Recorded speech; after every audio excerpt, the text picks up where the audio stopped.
soy lo que soy, no soy lo que ves. Yo soy mi futuro y soy mi ayer. Y hoy tan solo soy este amanecer y los ojos que te vieron nacer. Soy tan simple que... Bueno, acá estamos muy, pero muy buenas tardes. Sean bienvenidos a una emisión más de La Salud de Nuestra Gente con él. Hoy en vivo acá en el piso. Le pregunté si va a viajar nuevamente hasta fin de año. ¿Va a viajar? Bueno, algunos más ¿Está previsto? Bueno, ¿cómo están todos, Doc? ¿Cómo le va? Pero muy contento de estar aquí. Sí. Además, en La Salud de Nuestra Gente, que es este programa que hacemos con tanto cariño. Así es. Desde hace mucho tiempo. Y que bueno, la idea es siempre intentar llevar la mejor información a ustedes que están del otro lado de la pantalla. Bueno, claro que sí, puntualmente a las 16, dando inicio entonces a una emisión más, en vivo como siempre, desde Canal 12, parte de tu vida en este mes aniversario, también por supuesto de este gran canal que suma tanta gente que nos sigue en toda la provincia, en toda la región y por supuesto, bueno, muy agradecidos como siempre por la predilección. Estamos en vivo como cada jueves y hace 8 años cumpliendo también hoy con ustedes en este año 2018, 35 emisiones que vamos a estar realizando entonces, coincidente con el jueves 15 de noviembre y en total 276 emisiones de La Salud de Nuestra Gente. Mucho, sí, la verdad es que hace ya mucho tiempo que estamos al aire, pero siempre contentos, siempre como fuimos intentando hacer de la mejor manera posible este programa, sobre todo con bases en la prevención de enfermedades, Claro. pero también para aquellas personas que padecen alguna patología, tratamos temas y vemos cómo son los diagnósticos actuales de determinadas patologías y también los tratamientos. Para ello tenemos invitados de primer nivel que nos cuentan todo acerca de medicina. Claro que sí, bueno, y como siempre, el programa que lo hacemos con ustedes y para ustedes, así que con los números que están habilitados, el teléfono del canal 4421-040. Y por supuesto, si quieren enviar un mensaje de texto o hacerlo por medio de un mensaje de WhatsApp, también pueden hacerlo al 3764-1981-28. Bueno, en las redes sociales también, estamos ahí en el Facebook, nos encuentran el nombre del programa muy fácil, La Salud de Nuestra Gente, y también hacen el seguimiento de cada una de las entrevistas y las intervenciones que tienen aquí los profesionales, así que si de repente se pierden algo, ahí está, para la gente que gusta demasiado esto estar en las redes. Por supuesto, y a su vez también, además de la red de Facebook, pueden buscarnos si quieren ver el programa nuevamente, si quieren recomendárselo a otra persona, pueden hacerlo buscándonos en la plataforma de YouTube como La Salud de Nuestra Gente, se transforma en nuestros seguidores y ahí pueden acceder al programa de la semana anterior y a todos los programas de los meses y de los años anteriores. Bueno, y sumamos los agradecimientos como siempre, ¿no? ¿Quién Por lo supuesto, viste? sí, hay que Lo asesora.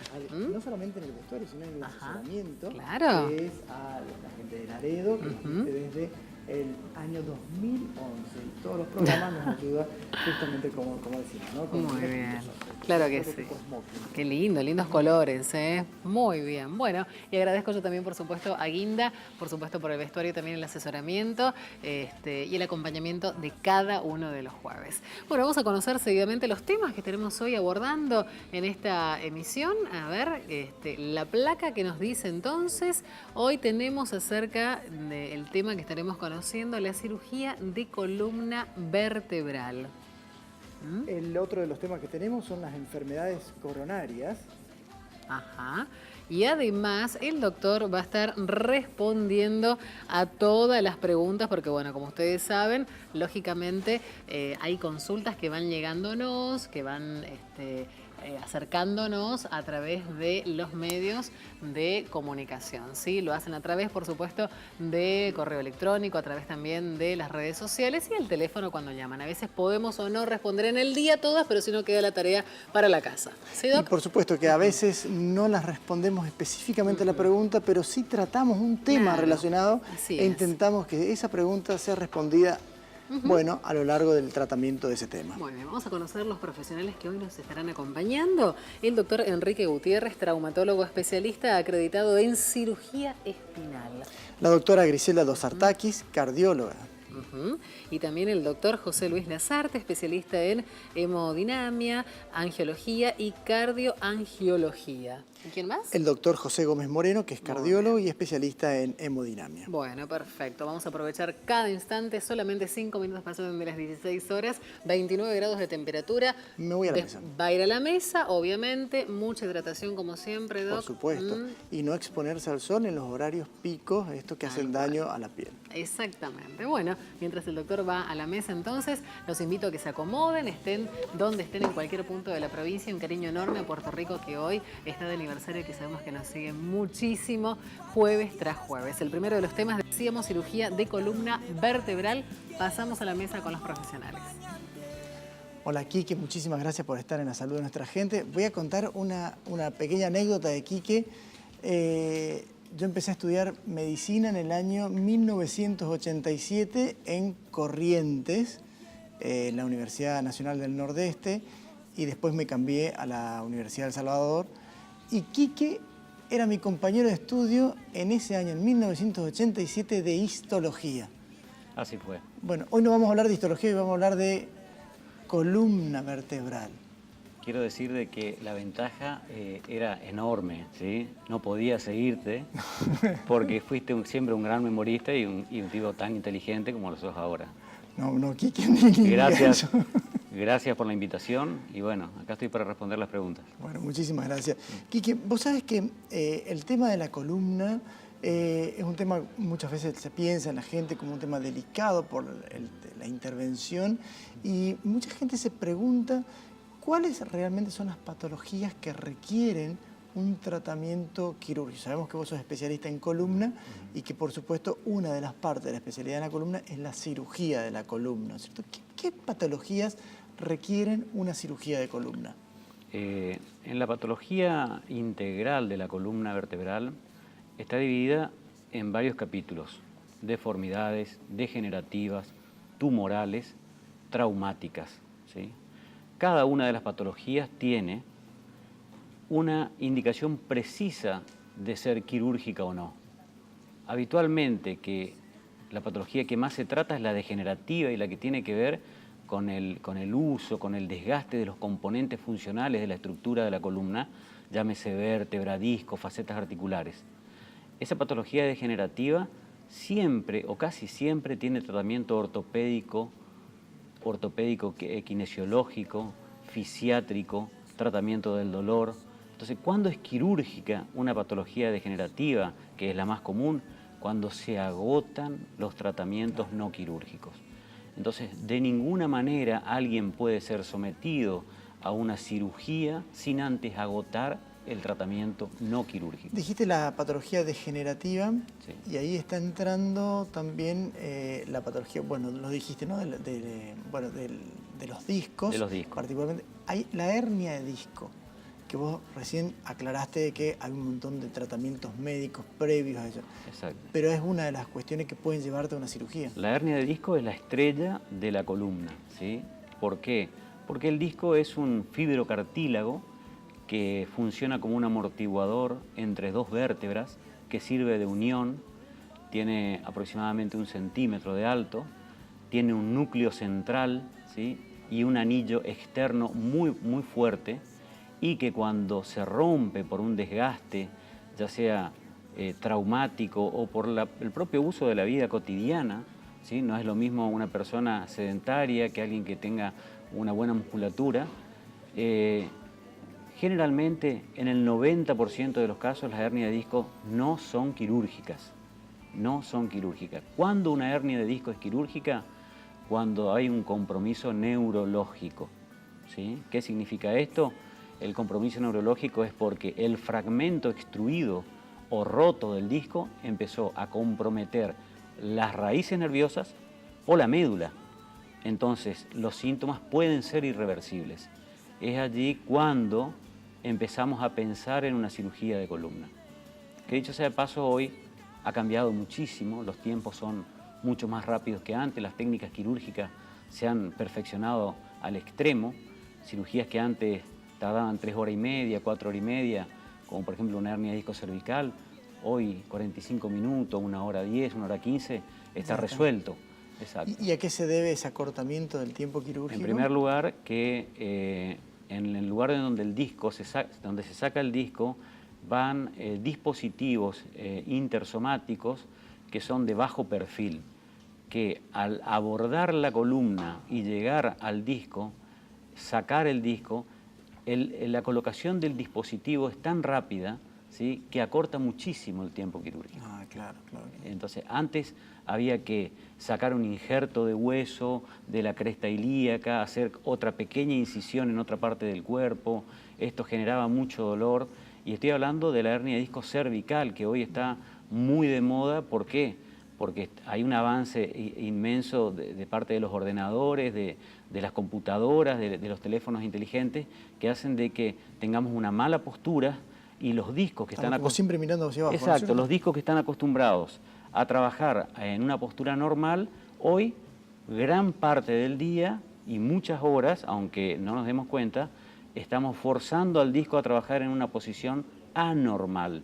Eso lleva a un envejecimiento prematuro del disco y a una posible hernia de disco.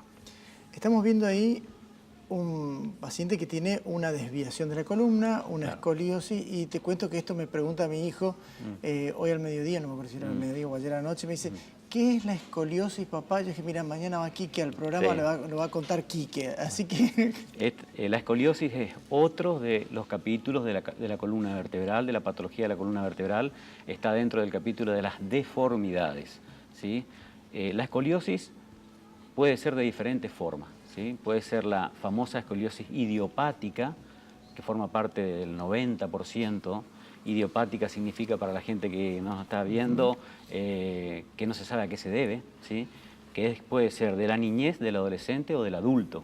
¿Y qué tiene que ver la escoliosis? Es que la columna, en vez de ser recta, tiene una lateralización, tiene una curva hacia uno de los costados, y es escoliosis cuando tiene más de 8 o 10 grados. Si tiene una pequeña desviación lateral, no es una escoliosis, es tan solo una lateralización de la columna. Bien, quería volver un poquitito atrás con el tema de los discos. Y la columna tiene movimientos anteriores, posteriores, laterales, de rotación también. Sí. Una cirugía, en el caso de las hernias de disco, que haya que reemplazar un disco por una estructura que vos recién estabas comentando, ¿llevan implícita que tengas que fijar la columna o no hace falta fijarla?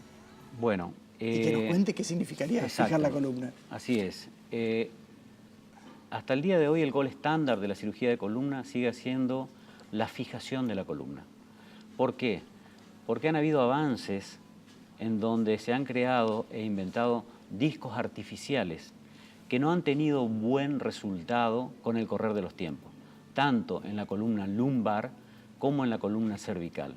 No pudieron remediar, por así decir, el movimiento del disco y terminaron siendo expulsados, ¿sí? Una antepulsión de un metal daña estructuras en la columna lumbar, por ejemplo, como ser venas, arterias y demás, y en la columna cervical, esófago, tráquea y demás. Entonces, hoy está muy en revisión de vuelta colocar o no discos artificiales. Estamos volviendo nuevamente a que el gol estándar es la fijación de la columna. Nos tenemos que ir a un corte. ¿Cómo no? En el próximo bloque quiero que me cuentes el abordaje de la columna y cómo la terminas fijando, y si el paciente, por supuesto, puede tener algún movimiento después de ella, o puede volver a hacer actividad física. Con mucho gusto. Vamos a un corte. Estamos con el doctor Gutiérrez conversando sobre la patología de la columna y las necesidades quirúrgicas de la misma. No se vayan. Yo soy mi futuro y soy mi ayer. Y hoy tan solo soy este amanecer y los ojos que te dieron nacer.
la columna, dijimos lo de la fijación, los discos. Sí. Cuando uno dice fijo la columna, ¿qué significa? ¿Que esa columna no se puede mover? ¿Que le pones algo para que 2 discos queden justamente fijos? Lo que habitualmente se hace, te comento justo una cirugía que realicé ayer, ¿sí? Para ejemplificarte lo que es una fijación de una columna. Un paciente de 50 años de edad con una hernia de disco L5, S1, significa el último disco de la columna, y una protrusión discal con deshidratación del anteúltimo disco.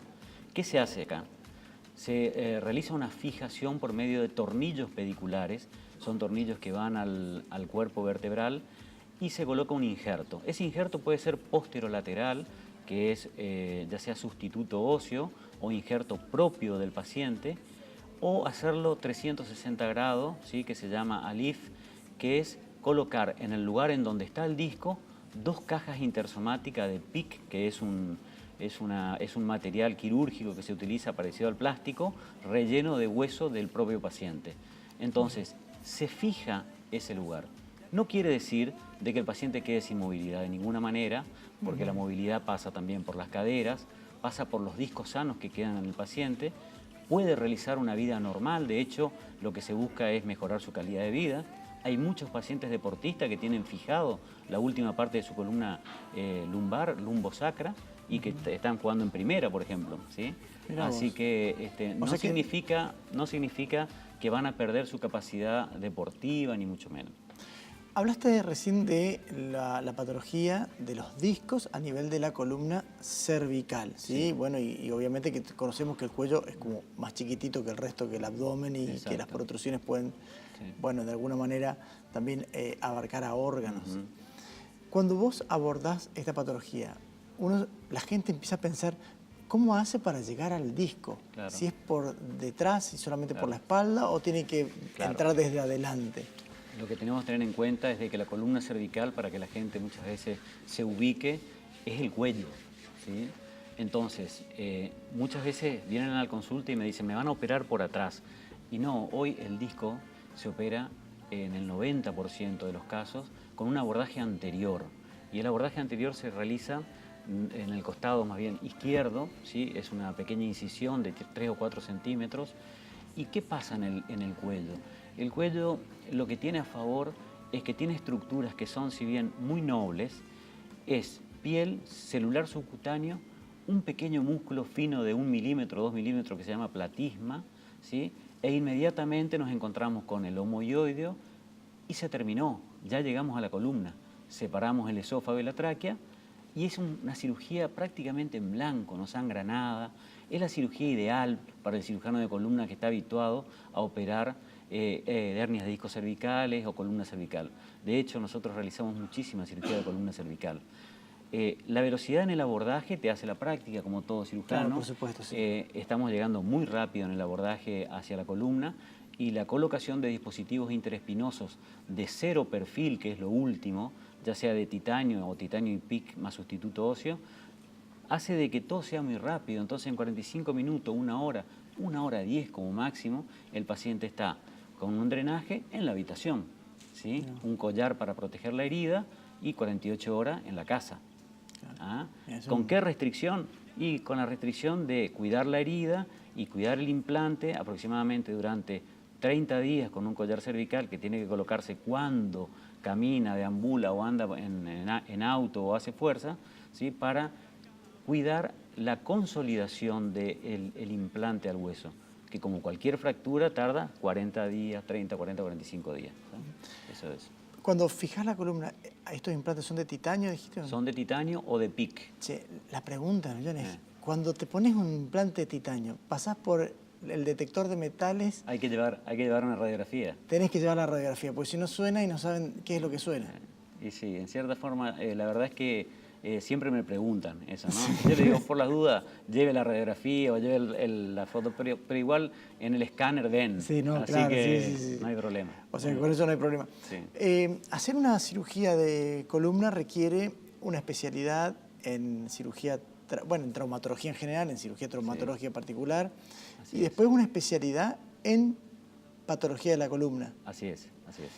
Y uno se puede, por ejemplo, ¿alguien puede acreditarse de eso?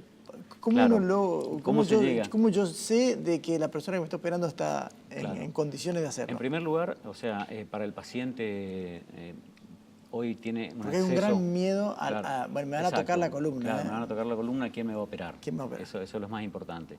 Bueno, por un lado, es un tema muy interesante que yo defiendo muchísimo. Yo soy el presidente de la filial nordeste de la Sociedad Argentina de Columna y cuidamos mucho el hecho de que las cirugías en nuestras provincias las hagan los cirujanos adheridos a la sociedad o acreditados o con una especialización. ¿Por qué? Porque cada uno de ellos fueron primero traumatólogos certificados, o sea, rindieron un examen. Claro. Después, para ser cirujano especialista acreditado, tenés que juntar 100 puntos que te tarda aproximadamente entre 7 u 8 años, ¿sí? Entre fellow, publicaciones, congresos, jornada y demás, y rendir un examen. ¿Dónde lo rendís? En el Centro de Destrezas de la Asociación Argentina de Traumatología, con los profesores los viejos profesores del Garrahan. Es un examen extremadamente difícil, ¿sí? Está bastante hoy cerrado, nadie lo quiere rendir en cierta manera, pero por eso es tan importante operarse con gente que está especializada. Es un examen que consta de una parte teórica, múltiple choice, y una parte práctica, y ahí uno tiene la especialidad. Hay otra categoría, que es la categoría previa a esta, en donde es también un cirujano de columna, ¿sí? Porque se formó, hizo un fellow, como ocurre acá. Acá, por ejemplo, en Misiones tenemos 5 cirujanos de columna, que está el doctor Amaro, que está en Huerá, que lo hizo en San Vicente de Paul, en París, hizo su fellow, el doctor Serenich, está el doctor Valderrama, está el doctor Portel, que hizo en el Garrahan, yo mismo que estuve en el Vall d'Hebron de Barcelona y estuve en Montevideo. O sea, pero el paso siguiente es rendir la especialización. Esa especialización la rendí yo este año. Pasé a formar parte de uno de los 2 especializados del Nordeste, ¿sí? Junto con el doctor Patricio Manzone, y uno de los 30 especializados en todo el país. Entonces, a raíz de eso, la acreditación mía me abrió la puerta para acreditar el servicio del IOT, que es el lugar en donde yo trabajo, ¿tá? Porque ellos necesitan que el responsable de un servicio de columna sea un especialista acreditado. Entonces vino la inspección, se mandaron los requisitos y hoy el IOT es el primer centro acreditado de la provincia y el segundo centro acreditado del Nordeste junto con el Avelino Castellán de Resistencia. Quique, perfecto. Muchísimas gracias, te felicitamos. Bueno, muchas gracias. Éxitos en todo lo que emprendes y cómo siga la vida profesional. Te agradecemos mucho y te vamos a volver a invitar para que nos sigas contando sobre la columna. Yo le agradezco a ustedes y déjame decirte una cosita más. Agradecer a todos mis compañeros de trabajo del IOT, que sin ellos no podemos llevar adelante una cirugía de columna. El IOT es una institución que opera más de 100 columnas anuales, que lo venimos haciendo hace 10 años. Este año, sin ir más lejos, se cumplen 10 años de mi incorporación al IOT. Agradecer a las autoridades del sanatorio. Llevo operado 600 cirugías dentro del sanatorio y bueno, anestesistas, enfermeros, instrumentadores, circulantes y todos los compañeros de cirugía, muchas gracias. Y gracias por la invitación de vuelta, Javier. Por favor, por favor. Nosotros nos vamos a un corte. En el próximo bloque estaremos conversando acerca de cardiología intervencionista. ¿De qué se trata esto y cuál es el objetivo? No se vayan. Estamos en La Salud. Donde nace el amor.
segmento aquí en La Salud de Nuestra Gente, como siempre, aprendiendo con ustedes, brindando toda esta información para formar a nuestra comunidad con este gran consultorio médico televisivo que venimos haciendo año tras año y este compromiso asumido. Y ya prácticamente llegando a final de año. Y el jueves pasado, recuerdan, abordamos el tema de la prematurez y hay actividades, de hecho, ¿no? Así que estamos en la Semana del Prematuro.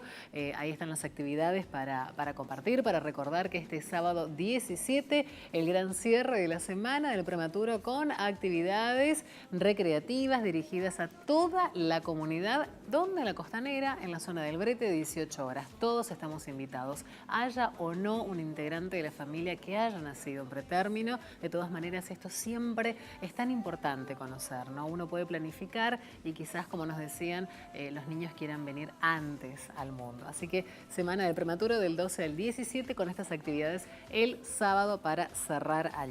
Bueno, y ahora sí, vamos a continuar con más de los temas y en esta oportunidad la enfermedad coronaria con los profesionales, en este caso la doctora Dosartakis, el doctor Lazarte y además el doctor Gómez Moreno con el doctor Javier del Longo en la mesa. Pasamos a ellos.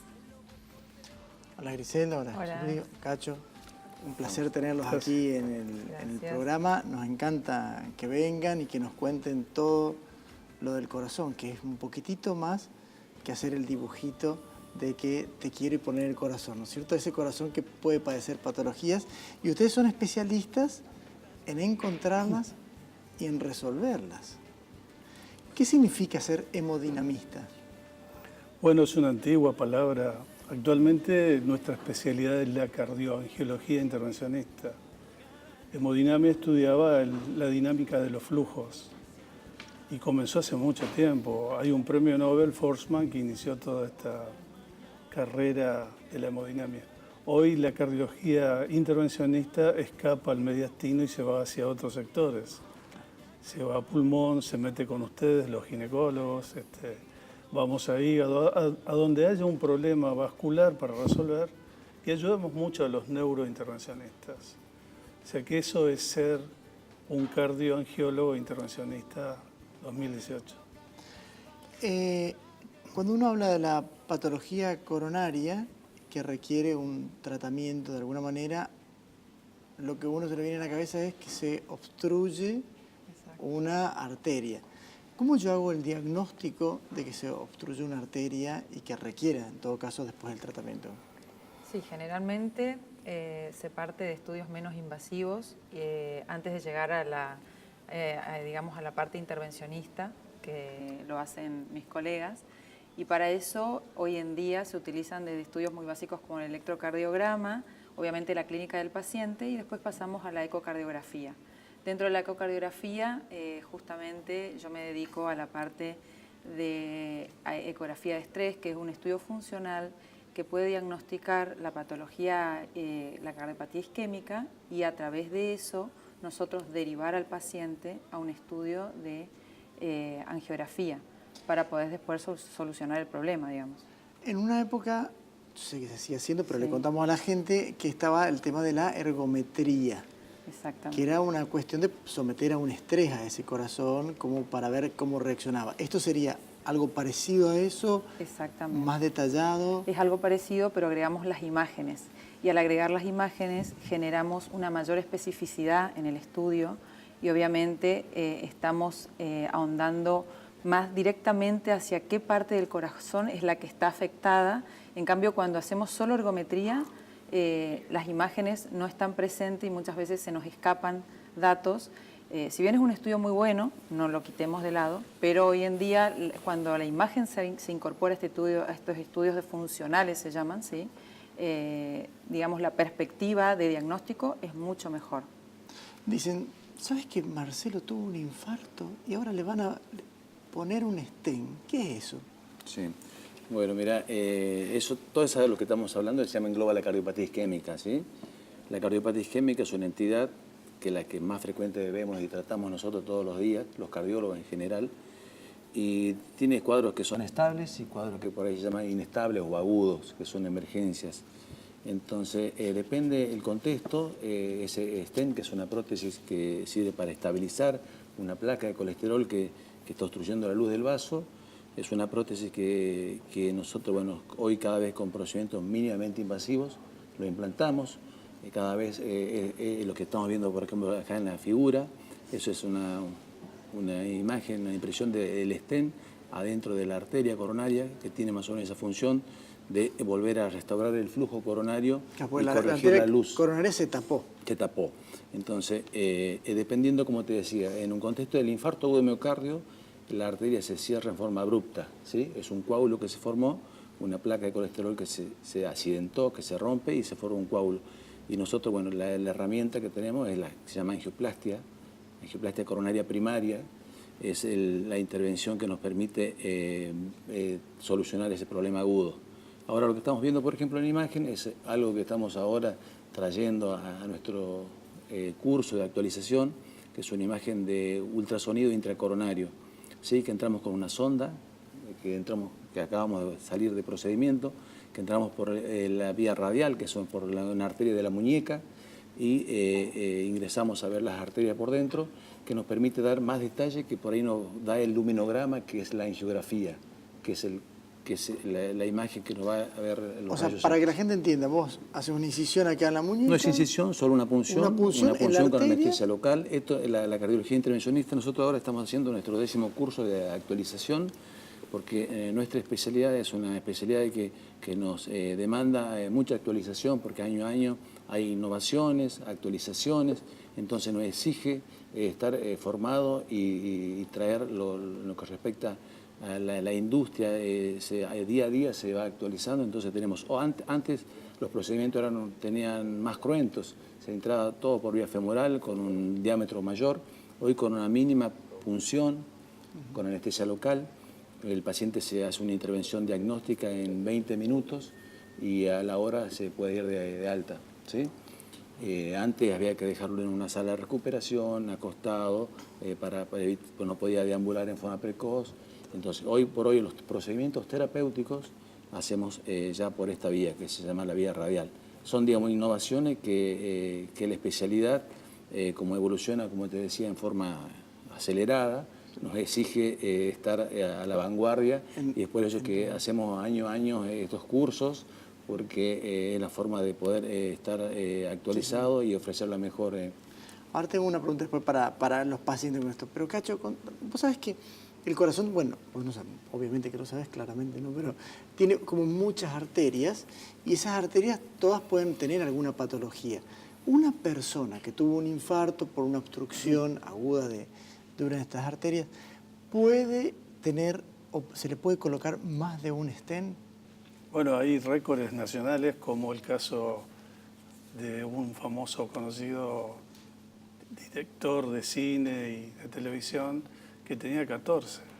O sea, todas las arterias. En nuestro caso tenemos nuestros propios récords, que estamos en 12 en nuestro equipo, pero no es una cosa muy buena tener tanto metal en un corazón, sobre todo en las arterias.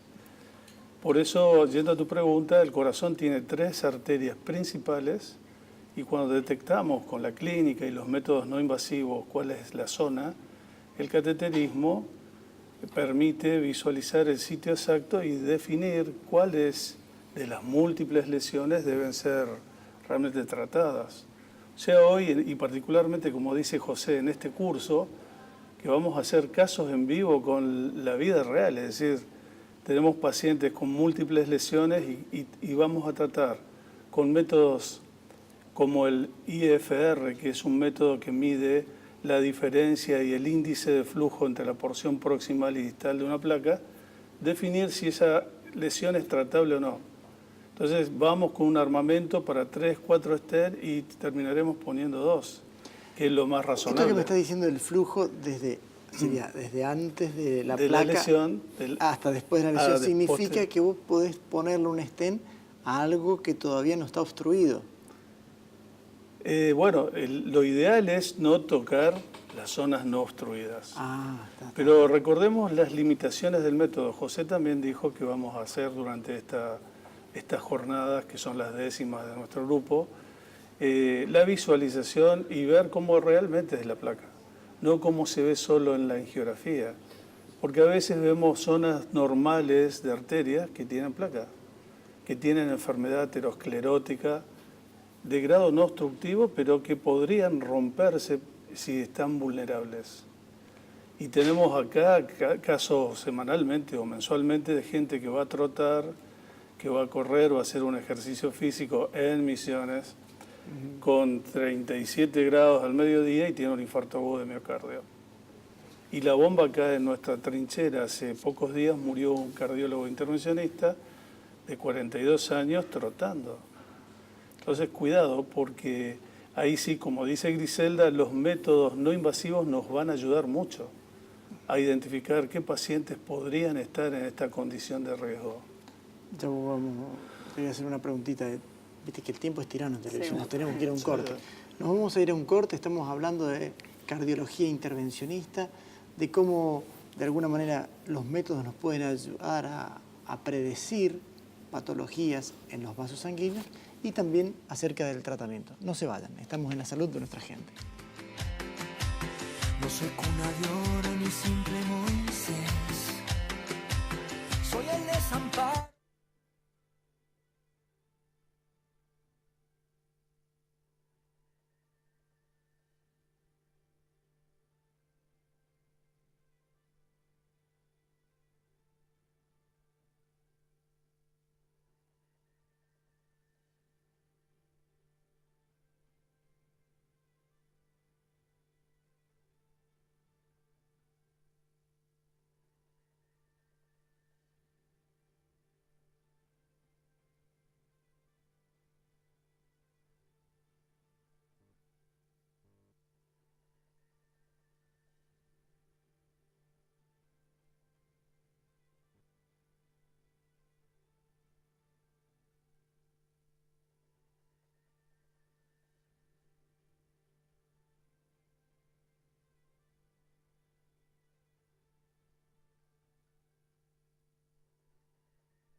Soy mi futuro y soy mi ayer.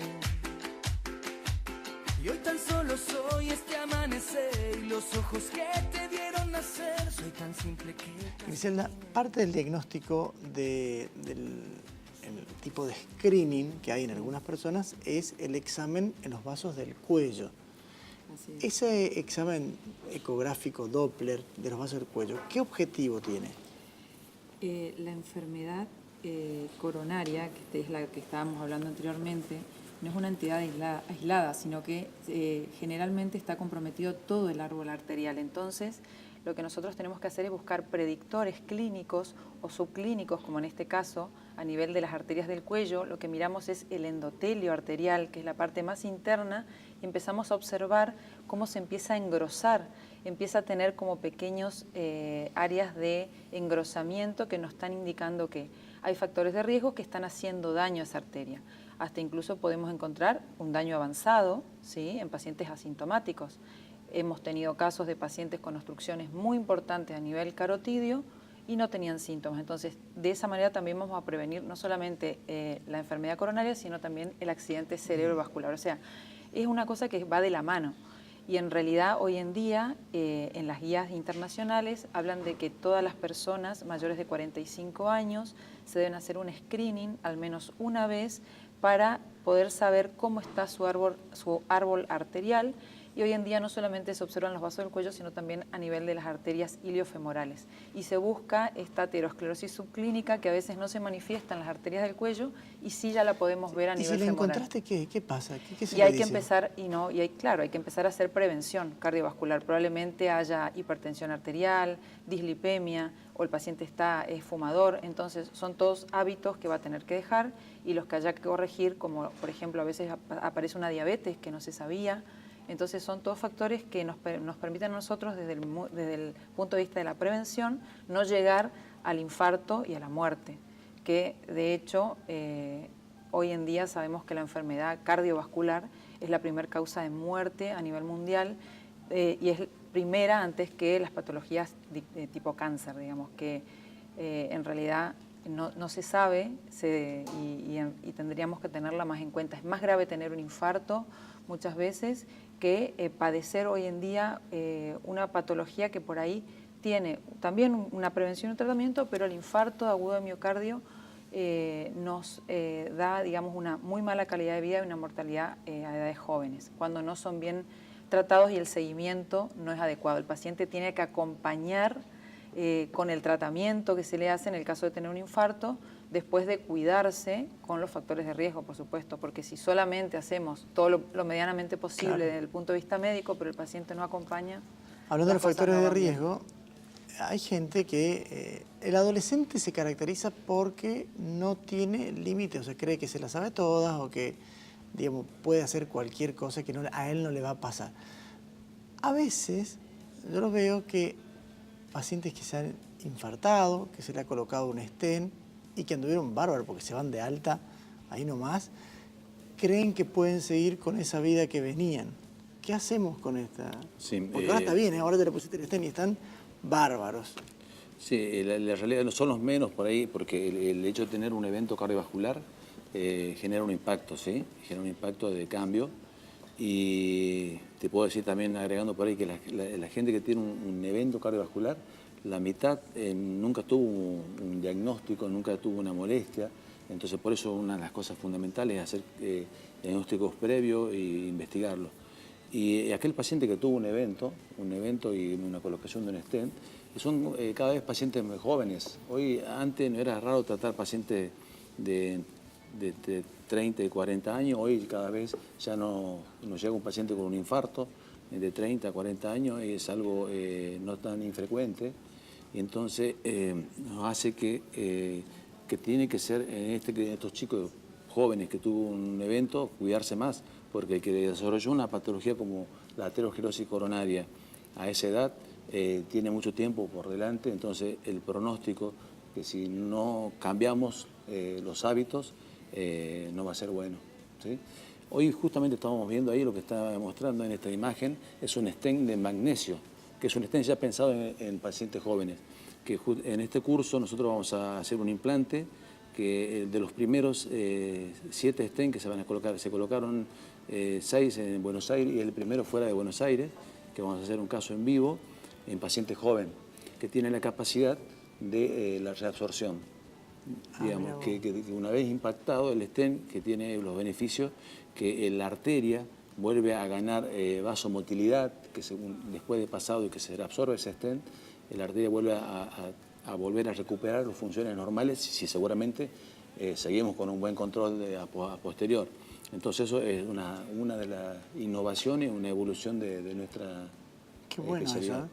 eso, ¿eh? Una de las cuestiones que tienen los stents es que estamos colocando en el organismo un material que de alguna manera, si bien existe cierta compatibilidad, es como un implante en el organismo y encima dentro de un vaso. Está bien para darle de nuevo la forma y la circulación, el flujo que tiene ese vaso.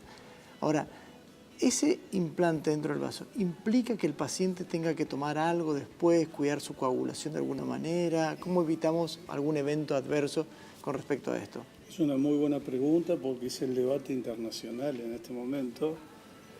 Dar antiagregación implica que yo protejo al paciente de evitar la formación de un coágulo en el stent.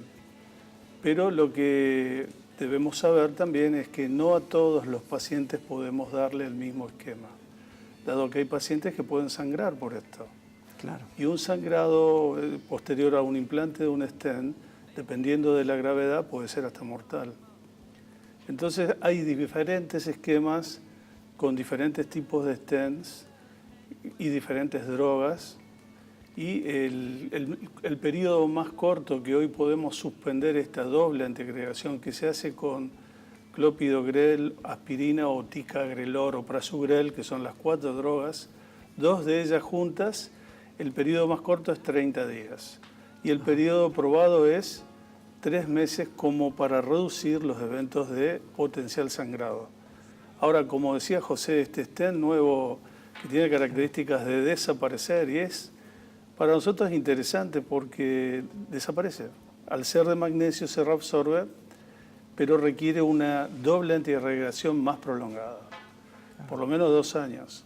Y ahí es donde tenemos que medir este tipo de stent en pacientes más jóvenes, sin riesgo potencial de sangrado. O sea, debate mundial, ¿qué hacemos? 3 meses, 1 mes, 6, 12, 3 años. O sea, en el caso particular de este stent, que se reabsorbería, el tiempo crucial es hasta que se produzca la reabsorción completa. Claro. Que eso lleva X tiempo. Se sabe. Estamos en un periodo de 15 meses, pero ya hay reportes de que en 12 meses está por lo menos el 60% del metal reabsorbido. En una época, ahora todavía sí, pero bueno, vamos a contar a la gente, se colocaron unos stents que liberaban un medicamento que mejoraba, en teoría, la circulación, o sea, vasodilataba los vasos del corazón. ¿Esto sigue siendo así? Se ha usado de todo, se ha puesto hasta corticoides en la superficie, anticuerpos, la lista de cosas que vos te imagines como médico. Lo que sí se ha probado es la aplicación de drogas usadas en oncología y de las cuales hoy ya estamos en 3ª y 4ª generación de liberación, porque acá el secreto no es solo la droga se libera rápido, 15 días, 30 y no está más. El tema es qué transporta esa droga. Y la nueva generación de stent tiene nanopolímeros, se llama nano porque no se ve a la simple vista, que se reabsorben en un periodo de 2 o 3 meses.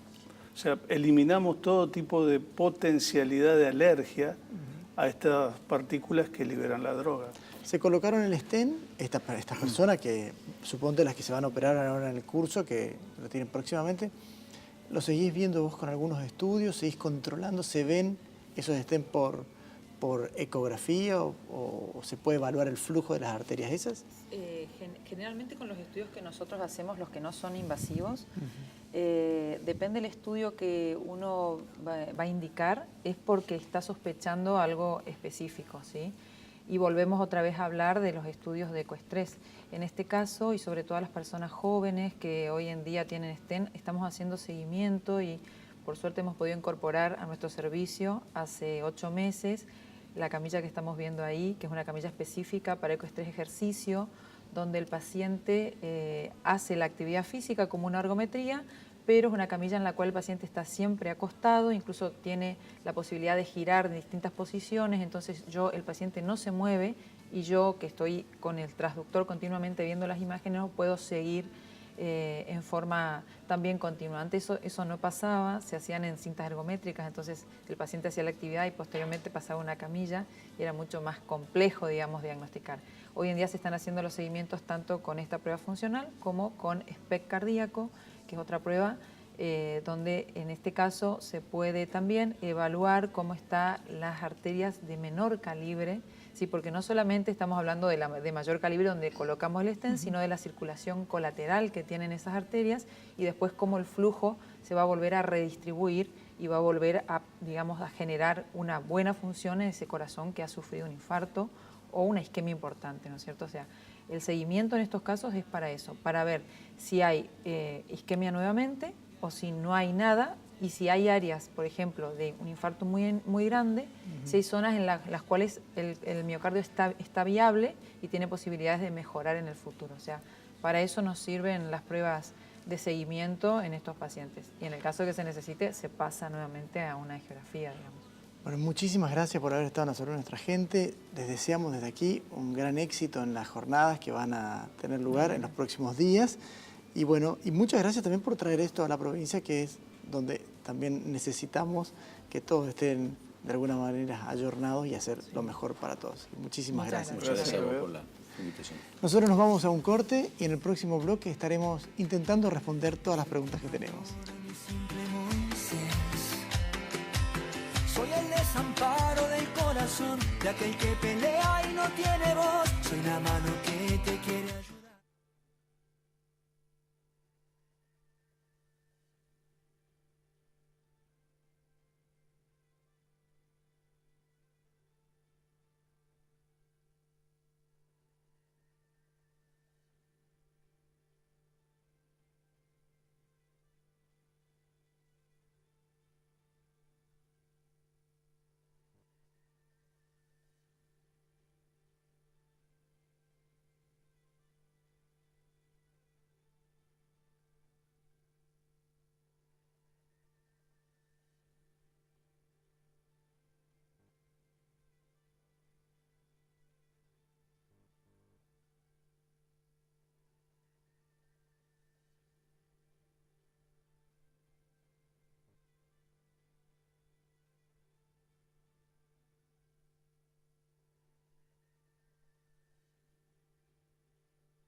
Acá de regreso en la salud de nuestra gente y hay que recordar fechas importantes, ¿no es cierto? Bueno, vamos a estar hoy día 15 de noviembre, es el Día Mundial del Aire Puro.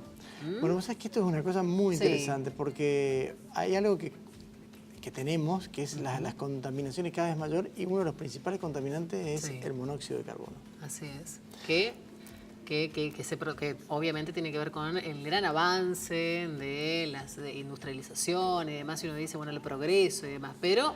Bueno, la consecuencia del progreso es justamente eso. Entonces, exacto. El punto es qué podemos hacer nosotros contra eso. Y un poquitito lo hablábamos en el corte, yo les contaba del tema de la bicicleta, o sea, habría que dejar, entre otras cosas, de andar tanto en auto. Exacto. Empezar a hacer pool para no utilizar tantos autos para buscar a los chicos, por ejemplo, las actividades, fomentar la bicicleta, para lo cual ya hacemos un pedido a la municipalidad de que hagamos bicisenda para todos, ¿sí? Bueno, entonces de alguna manera empezamos a utilizar ese medio de locomoción que además nos provee de un ejercicio. Entonces estamos haciendo ejercicio y mejorando el aire.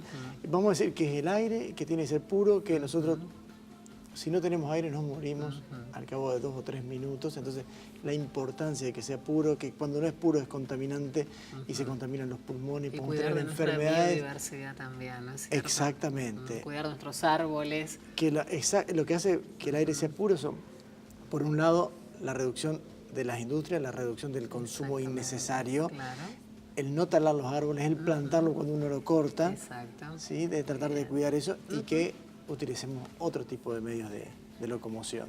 Muy bien. Bueno, mañana 16 de noviembre, día del EPOC, de la enfermedad pulmonar obstructiva crónica. Bueno, mirá vos, empezamos con la contaminación, parte de la contaminación puede ser esta enfermedad que termina, pero bueno, está asociada también a otros tipos de patología como el consumo de cigarrillo y lo que hace que es... también contamina el ambiente.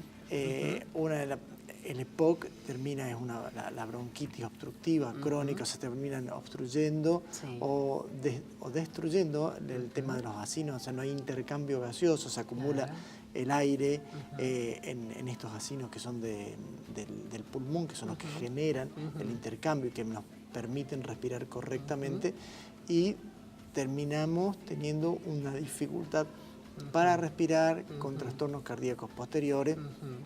Y puede llegarnos, y termina llevándonos a la muerte, ¿no? Claro, que o sea, en el peor de los casos, la vida se ve absolutamente afectada. No estamos ni siquiera refiriéndonos a que alguien quiera tener después, por ejemplo, no querer recuperar una actividad física, que se esfuerce, sino simplemente el caminar, el subir una escalera. Reírse. Reírse, doctor. Reírse. Justamente hay historias que se cuentan de padres que, bueno, la esposa tenía el enfisema, yo me acuerdo patente esto, y que le prohibía a los hijos contar chistes en la casa para que no se riesen por el tema de que la mamá padecía un EPOC y un enfisema, ¿no? Así que, ¿cómo se afecta la calidad de vida? Exactamente, la vida social, la vida familiar, todo impacta necesariamente, ¿no? Una vez más, no hay que fumar. Muy bien. Y contaminar lo menos posible. Exactamente. Bueno, vamos a responder alguna de las preguntas, ¿no? Perfecto, sí, vamos a ver, a eso. hay ahí consultas que fueron acercándonos. Entonces, a ver, el doctor responde. Dice, ¿tomar anticonceptivos durante 5 años puede causar cáncer de mama? Bueno, qué pregunta. Así, si uno tuviese que responder como tajante, te diría, no hay una relación tan así directa de que a los 5 años te puedas producir un cáncer de mama. Uno dice que lo correcto sería no pasarse de los 10 años de un consumo de anticonceptivo, que pasados los 10 años habría que alternar por otro método de anticoncepción. Esto no significa que no se pueda usar, sino que cambiarlo porque hay varios métodos. La concentración de estrógeno es diferente, y lo hemos conversado en algún programa, de cuando estamos dando un anticonceptivo en un adolescente que en una mujer en la perimenopausia o después de los 40 años, donde los estrógenos están asociados con mayor estímulo a nivel mamario. ¿Sí? Existe una cierta relación y que motivó hace mucho tiempo atrás, en el año 2001, un cambio con respecto a dar estrógenos en la posmenopausia, lo que se llama terapia de reemplazo hormonal y la relación que podría llegar a existir con el cáncer de mama y que llevó a que se suspenda eso. En pacientes cuidados y que todo vaya bien, uno puede darlo. Con respecto específicamente a los 5 años, la respuesta es que 10 años puedes darlo con más libertad, que la asociación con el cáncer de mama tiene que ver con un montón de otros factores, donde la genética es una partecita y que tenemos que verlo allí, y que el estímulo, por supuesto, no debe ser demasiado grande. Pero en principio podría seguir tomándolo. Muy bien. Otra de las consultas, a ver, dice, ¿la rosácea es peligrosa? ¿Se cura? Bueno, la rosácea se trata. ¿Sí? Los médicos lo que hacemos es proveer un tratamiento para que mejore la calidad de vida. La rosácea, para la gente que no lo sabe, es ese enrojecimiento que tiene la piel ante determinadas situaciones que pueden tener que ver con estimulantes como desde las emociones hasta las temperaturas extremas, el consumo de alcohol, de algunas otras sustancias, los picantes, y genera un enrojecimiento, una dilatación de los vasos a nivel facial, en la cara, en la frente, en el mentón, pero a veces, en algunas situaciones, puede acompañarse con la aparición como si fuesen de unos granitos en esos sectores y hacerse como más crónica. Dicen que uno de los factores de riesgo que existen con respecto a eso es ser mujer, porque es más frecuente en las mujeres la rosácea que en los varones. Tener más de 30 años, ¿sí? Entonces son como más frecuentes. Lo que hace es, se trata, no se sabe bien específicamente la causa, hay algunas cuestiones que tienen que ver con lo genético, pero principalmente hay que, más allá de que ¿y esos tratamientos cremas, que son tópicos? Cremas, y tienen que ver con la disminución de los factores que generan todo esto. Si es el alcohol, y si es, los picantes. También. Ay, qué ricos que son. Bueno, no sé si nos queda una, y son las 5 de la tarde, ¿nos queda una más? ¿Sí? No nos queda más tiempo, doctor. Usted sabe que tenemos para la próxima. Varias consultas más y, como siempre, el agradecimiento de todos y la confianza, ¿no? Acercan a través de las redes sociales las preguntas, muchos, bueno, que tienen que ver con temas que ya fuimos tratando, y si no, son temas así nuevos igualmente, ¿no? Hace las tareas en la casa y trae acá las respuestas. Pero por supuesto, ¿sí? De eso se trata. Bueno, el próximo jueves vamos a estar juntos, ¿no? Estamos juntos. Sí, bueno, igualmente él sigue viajando, sigue instruyéndose y demás, capacitándose, y tenemos todavía un mes por delante para continuar. Más de un mes y medio, ¿no? Un mes y medio. Un mes y medio probablemente, ojalá. Sí. Muy bien, bueno, agradecidos como siempre por estar con nosotros, por hacer juntos la salud de nuestra gente. Será hasta el próximo jueves, ¿no? Nos vemos el próximo jueves. Chao, chao. Una mano que te quiere ayudar, no hablo solo de mí, cuando digo que soy